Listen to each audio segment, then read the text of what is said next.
앵커링 효과를 넘어서서 군중 심리 혹은 자기 따라하기에 대해서 잠깐 생각해보자. 군중 심리란 집단과 행동을 함께 하는 것, 즉 다른 사람의 행동을 근거로 삼아 어떤 행동이 좋거나 나쁘다고 판단하는 것을 말한다. 만일 누군가 뭔가를 좋다고 말하거나 보고 싶다고 매달리거나 혹은 돈을 지불하고 산다면 우리는 그것이 좋은 것이라고 확신한다. 또 누군가 어떤 것을 높게 평가하는 것처럼 보인다는 이유만으로 우리는 그것을 높게 평가한다. 군중심리는 본질적으로 옐프 같은 리뷰 사이트가 번성하도록 만드는 인간 심리이다. 입장을 기다리는 사람이 줄을 길게 선 식당이나 클럽에 자기도 모르게 이끌리는 이유도 바로 이 군중심리 때문이다. 그렇다면 문 밖에 줄을 서서 기다리는 고객을 위해 식당이나 클럽의 주인은 건물 안에 따로 대기 장소를 만들 수 있지 않을까? 할 수는 있지만 일부러 그렇게 하지 않는다. 건물 바깥에서 줄지어 기다리는 사람들 자체가 바로 군중심리를 불러일으키는 매력적인 신호이기 때문이다. 유명한 음식이나 쿵쾅거리는 음향에 기꺼이 자기 돈을 쓰려는 사람들은 이 신호를 보고 따라하기에 나선다. 자기 따라하기는 앵커링의 한층 더 위험한 요소이다. 자기 따라하기는 기본적으로 군중심리와 동일하지만 다른 사람의 의사결정이 아니라 자신이 과거에 내린 비슷한 의사결정을 바탕으로 한다는 점에서 다르다. 즉 자기가 예전에 뭔가를 높게 평가했다는 이유로 지금도 그것을 높게 평가하는 식이다. 사람들은 통상적으로 혹은 늘 그랬던 대로 어떤 것에 가치를 매긴다. 왜냐하면 자기 행동을 신뢰하기 때문이다. 사람들은 자기가 여러 차례에 걸쳐서 평가와 관련된 특정한 의사결정을 내렸을 때를 기억하고 있는데 굳이 시간과 정력을 낭비하지 않고 그와 동일한 의사결정을 반복하는 것이 좋은 판단이라고 예단하고 만다. 어쨌거나 자신은 환상적인 의사결정을 하는 사람이며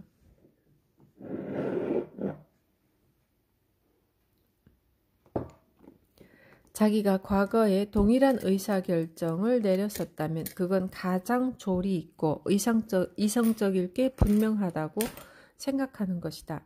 그렇지 않은가? 어떤 사람이 라떼 한 잔을 4달러에 마신다거나 엔진 오일을 20달러 내고 교환할 때 그는 나중에도 이 가격에 라떼를 마시거나 엔진 오일을 교환할 가능성이 높다.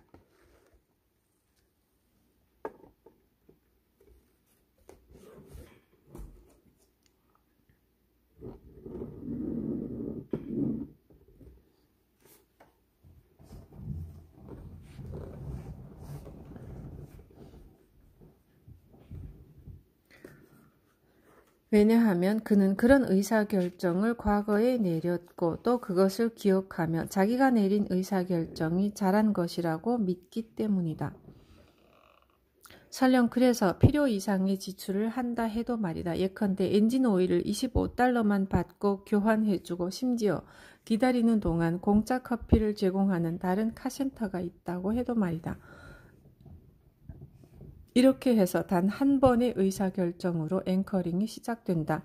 그러나 더 큰 문제는 따로 있다. 앵커링이 자기 따라하기를 거치는 과정에서 자기 기만과 오류와 부정확한 가치평가의 영속적인 순환이 생겨난다는 것이다. 우리는 제시된 어떤 가격, 즉 닷 때문에 특정 가격의 위젯을 구입한다.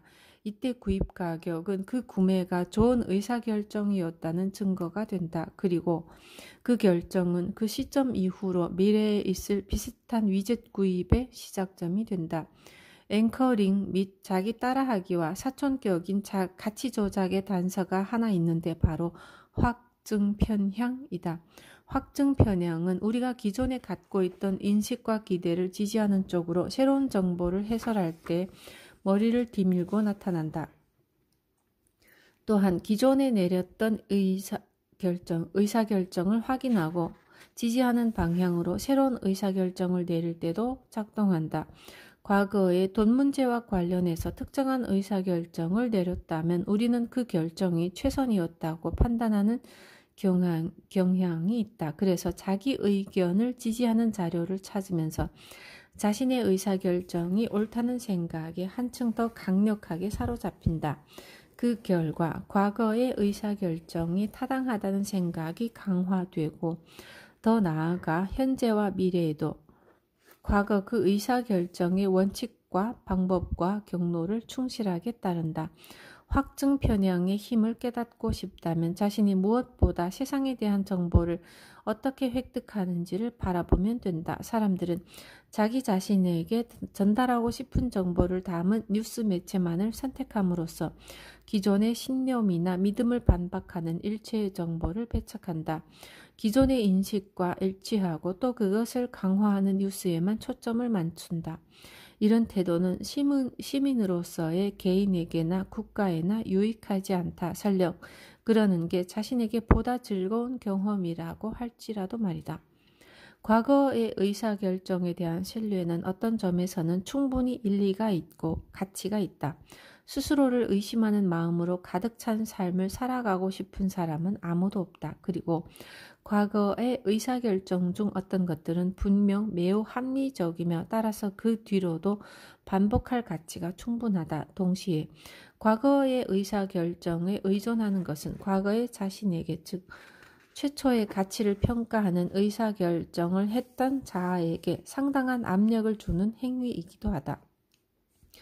앵커링 효과는 단지 부동산 가격 책정뿐 아니라 연봉 협상에서부터 주식가격, 심사위원 특별상, 그리고 12개를 사면 1개는 공짜라는 문구의 표지판을 보고 5개만 사려다가 12개를 사기로 마음을 고쳐먹는 경향에 이르기까지 매우 다양한 곳에서 나타난다.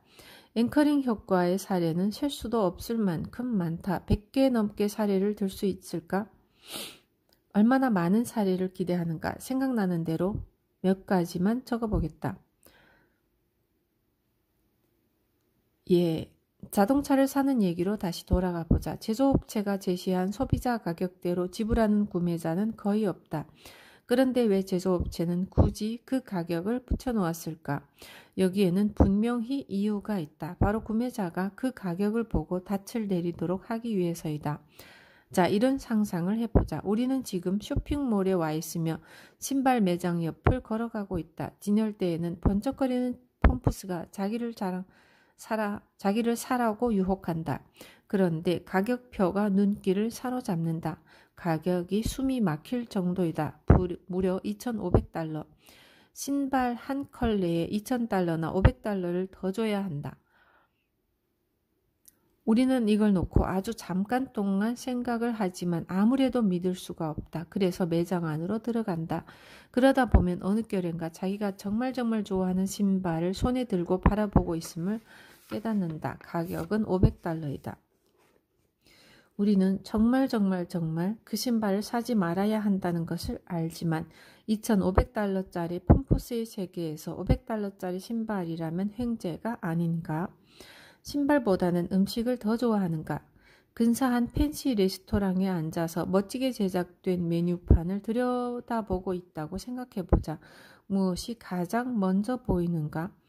트러플로 감싼 사치스러운 로브스터에 고베 소고기가 곁들여진 요리이다. 일본 고베에서 기르는 소는 사료가 아닌 풀만 먹이고 나중에 고기가 풍부한 맛을 내도록 마사지까지 해준다. 이 요리의 가격은 125달러이다. 하지만 이 메뉴는 당신이 원하는 것도 아니고 먹을 수 있는 것도 아니다. 그러나 이 메뉴는 다른 메뉴의 가치를 평가할 때 닻의 기능을 함으로써 다른 모든 메뉴의 가격이 상대적으로 적당하다고 생각하도록 만들어준다. 미국 기업의 CEO를 포함한 임원 연봉은 하늘 높은 줄 모르고 치솟아 왔다. 이런 현상의 부분적인 이유에는 앵커링 효과가 있다. 처음에 100만 달러로 시작해서 그 다음에는 200만 달러 그리고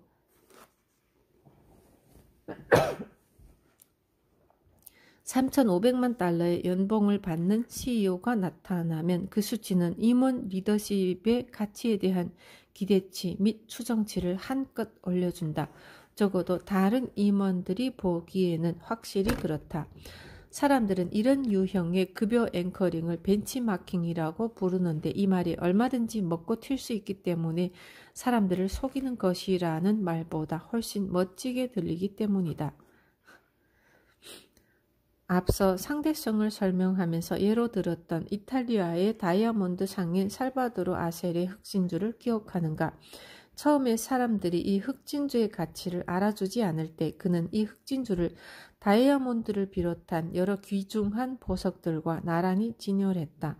이 조치 덕분에 사람들은 흑진주를 다이아몬드의 가치 수준으로 높게 인식했고 드비어스의 노력에 힘입어 흑진주의 가격은 현재 엄청나게 높다. 이런 수많은 사례는 앵커링 효과가 가치에 대한 사람들의 인식을 얼마든지 바꿔놓을 수 있음을 생생하게 보여준다. 공짜라는 덫. 앵커링은 가격을 낮게 유지하는 데도 이용될 수 있다. 돈을 쓰지 않고 아끼기만 하는 것이 사물의 가치를 올바르게 평가한다는 뜻은 아니다. 앞서 예로 들었던 무료 앱 이야기를 다시 해보자. 앱들은 몇 개의 가격 범주로 깔끔하게 분류되어 있는데 일단 가격이 설정되고 나면 사람들은 어떤 앱에서 얻을 수 있는 편익을 그 앱에 들일 돈을 다른 데 써서 얻을 수 있는 편익과 비교해서 생각하려 들지 않는다. 대신 최초의 앱커를 기준으로 가격에 초점을 맞춘다. 예를 들어서 한 번에 15분씩 한 주에 2번 1년 내내 사용할 수 있는 새로운 앱이 있고 이 앱의 가격이 13.5달러라면 어떨까? 이 가격은 낮은 걸까? 높은 걸까? 이 앱을 통해서 얻을 수 있는 즐거움과 효용의 절대적 가치가 13.5달러라는 돈으로 할 수 있는 다른 여러 가지와 비교해서 어느 정도인지 생각하기는 어렵다. 그래서 보통은 이 앱의 가격을 다른 앱의 가격과 비교하는데 그 과정에서 새로운 앱이 13.5달러의 가치에 못 미친다고 판단한다. 여기서 잠깐 이 앱은 1년 동안 사용자에게 27시간의 즐거움을 주는데 이는 영화 18편을 볼 수 있는 시간이다. 아이튠즈로 영화를 내려받아서 보는 돈으로 따지면 약 70달러나 되고 영화관에 가서 영화를 볼 때의 돈으로 따지면 그보다 훨씬 더 큰 돈이다. 30분짜리 텔레비전 드라마로 치면 54편이나 되는데 한 편당 스트리밍 비용을 99센트로 치면 53.46달러나 된다. 이런 식으로 살펴보면 27시간 동안의 즐거움에 대한 대가로 13.5달러를 지불하는 것은 결코 손해보는 거래가 아닐 것이지만 사람들은 오로지 가격만 놓고 이 앱을 다른 앱과 비교한다. 그 가격이라는 것도 공짜에 닻이 내려져 있는 가격이다. 그 결과 사람들은 자신의 즐거움을 극대화하는 쪽으로 돈을 지출하지 않는다. 이처럼 사람들은 재정적인 감각이 부족해서 돈을 올바로 쓰지 못한다. 모를수록 소비가 행복해진가? 뭔가에 대해서 아는 게 적을수록 닻에 더 많이 의존하게 된다. 부동산 사례를 한 번 더 살펴보자. 투손의 부동산 중개인과 일반인은 호가, 즉 닷 가격을 제시받은 뒤에 주택의 가격이 얼마나 될지 평가해달라는 요청을 받았다. 주택의 가치에 관해 일반인보다 더 많이 알고 있다고 볼 수 있는 부동산 중개인들은 일반인에 비해 닷 가격에 영향을 덜 받았다. 여기서 우리는 만일 또 다른 중개인 집단을 설정해서 그들에게는 그 주택과 관련된 이런저런 정보를 따로 주지 않았다면 그들이 닷 가격에 더 많이 휘둘렸으리라고 추정할 수 있다. 이런 사실은 마음속에 새겨둘 필요가 있다. 전문가가 아닌 문외한이라고 해도 가치나 가격의 범위를 의식하고 있을 때는 가치평가 과정에서 닻에 덜 휘둘리기 때문이다. 저널리스트인 윌리엄 파운드스톤은 앤디 워홀이 죽은 뒤에 롱아일랜드의 몬타기에 있던 이 예술가의 저택이 부동산 시장에 매물로 나온 이야기를 해주었다. 미술품 가격이 매우 임의적으로 책정되는 듯 보인다는 것을 염두에 둘 때 미국 팝아트의 선구자가 별장으로 썼던 그 저택의 가격은 어떤 식으로 매겨질 수 있었을까? 무엇이 가치의 표지가 될 수 있을까? 그의 존재, 그의 아우라, 미래에는 누구나 15분 동안은 유명해질 수 있을 거야 라고 했던 그의 말. 먼탁 저택에는 무려 5천만 달러라는 어마어마한 가격이 매겨졌다. 그리고 나중에 이 호가가 4천만 달러로 깎였고 무려 1,000만 달러씩이나 깎일 거라면 애초에 왜 그토록 높은 가격이 매겨졌을까? 앵커링 효과 때문이다. 5천만 달러라는 가격은 닻으로 작용했고 충분히 시간이 지난 뒤에 이 저택은 2,750만 달러에 팔렸다. 판매가는 애초에 매겨진 호가의 약 절반밖에 되지 않는다. 만일 처음 그 저택에 900만 달러라는 호가가 매겨졌다면 어땠을까? 그 호가보다 3배나 뛰어올라서 2,750만 달러에 팔리지는 않았을 것이다. 엄청나게 높은 호가가 그 저택의 인지된 가치를 높였다. 엄청나게 높은 호가, 그것은 어쩌면 그 유명한 토마토 수프 통조림의 위대한 화가가 펼친 소비자 문화에 딱 들어맞는 사후 논평이 아니었나 싶다. 워홀이 이따금씩 머물렀던 별장처럼 정확하게 가격을 책정할 수 없는 제품이나 서비스 앞에서는 앵커링 효과가 매우 강력하게 발휘된다. 기존의 어떤 것과도 전혀 닮지 않은 것이 유일한 특징인 신제품이라면 앵커링 효과는 한층 더 강력해진다. 그 제품과 관련된 시장도 없고 비교할 대상도 없다고 상상해보라. 어떤 다른 제품이나 서비스와도 아무런 연관성이나 맥락이 없다고 상상해보라. 전혀 다른 외부 세계에서 뚝 떨어진 것처럼 보이는 어떤 것이라고 말이다. 스티브 잡스가 아이패드를 들고 나왔을 때 그 물건을 예전에 본 적 있는 사람은 아무도 없었다. 스티브 잡스는 999달러라는 수치를 스크린에 띄우고는 모든 전문가들이 한결같이 입을 모아서 그 물건의 적정 가격에 999달러라고 말하더라고. 제품 설명회 참석자들에게 말했다. 그는 그 뒤로도 제법 오랫동안 999달러에 대해서 이야기한 끝에 마침내 아이패드의 출시 가격을 공개했다. 499달러였다. 얼마나 훌륭한 가격인가. 사람들의 머리가 폭발했다. 아이들은 좋아서 엉엉 울었고 전자업계에는 대혼란이 일어났다.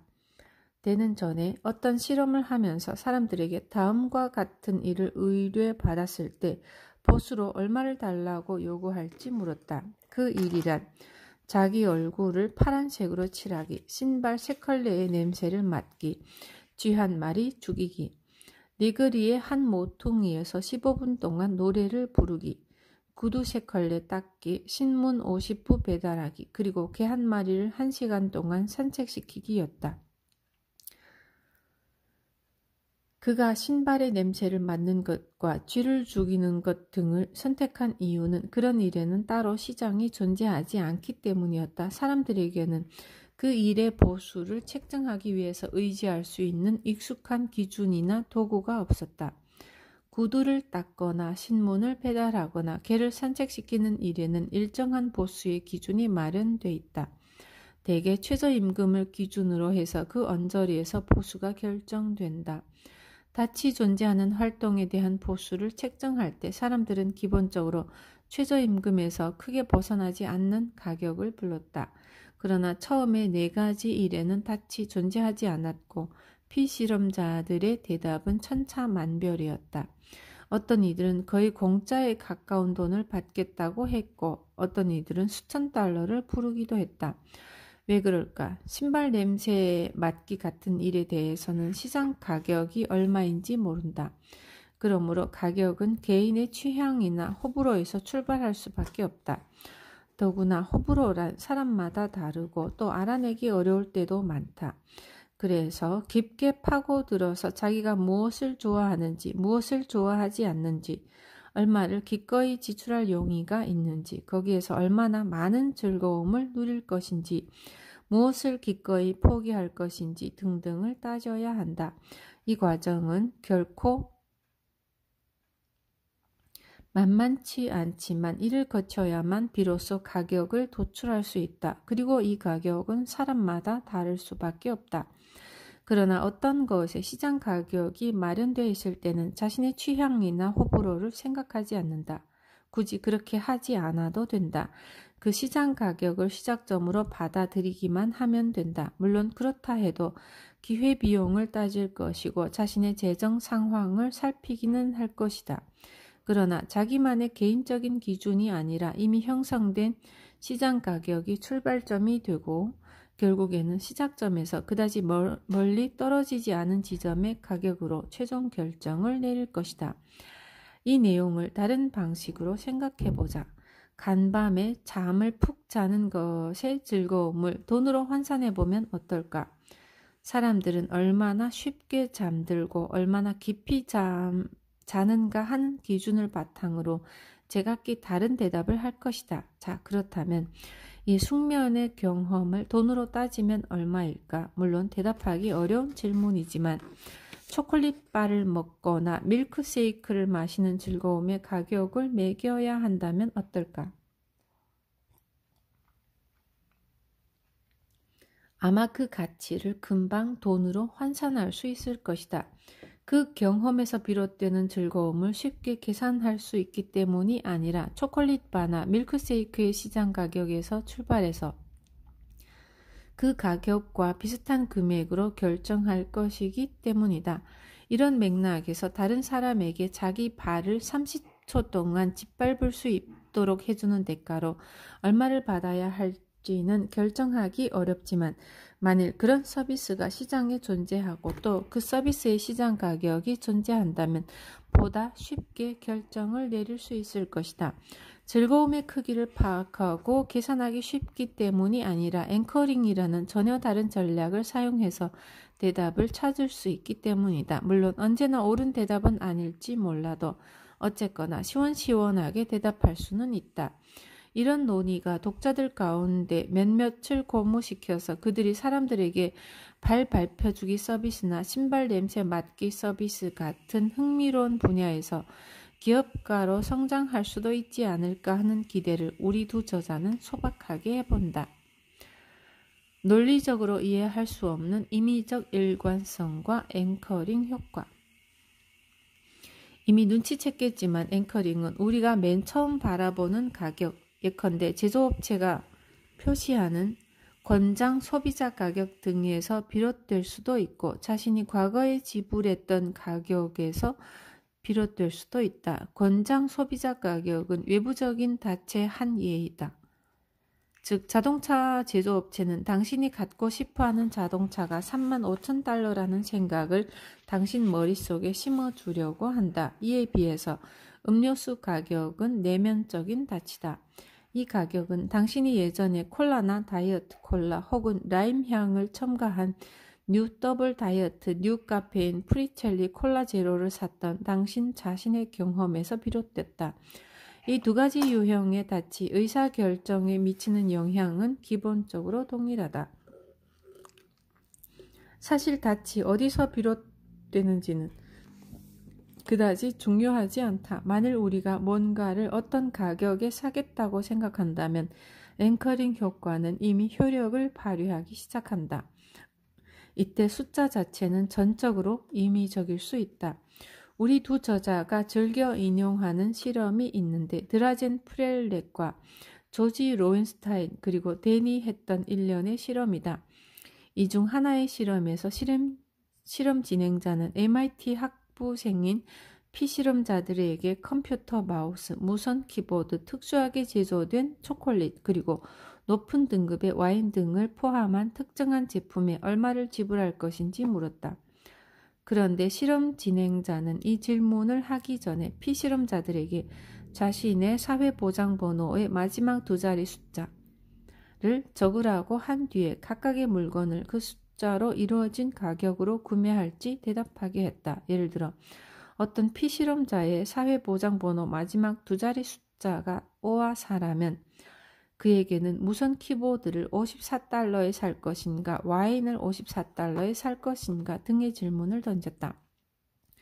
그런데 무척 흥미롭게도 피실험자들이 기꺼이 지불하겠다는 금액이 각각의 사회보장번호 마지막 두 자릿수 숫자와 연관성을 가졌다. 그 숫자가 높을수록 더 많은 금액을 지불하겠다고 대답했고 숫자가 낮을수록 더 적은 금액을 지불하겠다고 대답했다.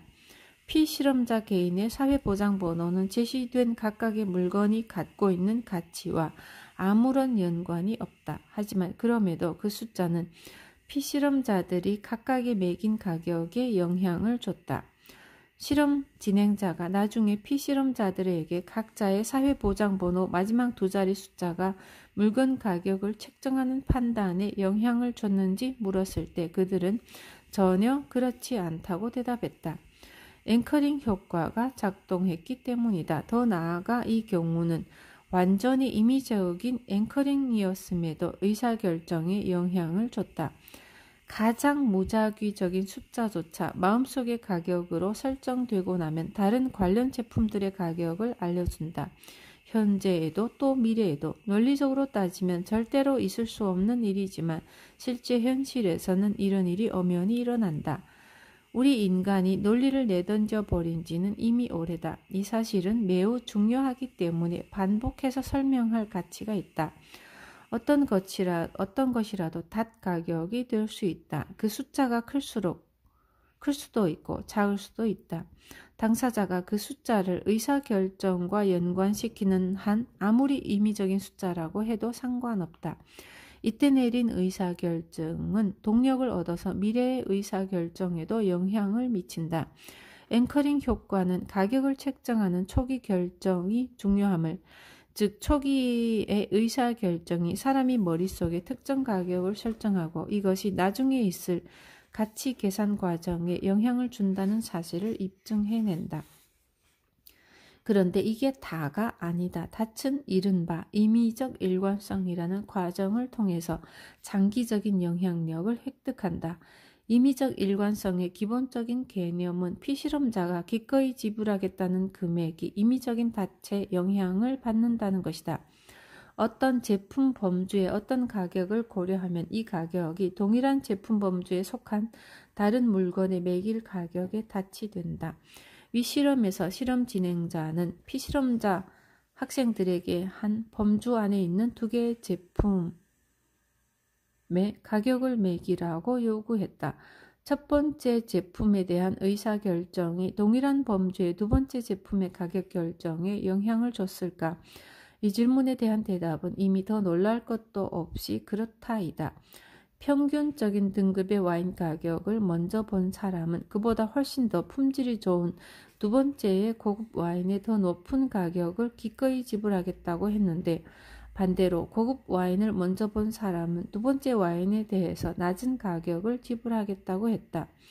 컴퓨터 액세서리 범주에서도 마찬가지였다. 돈과 감각.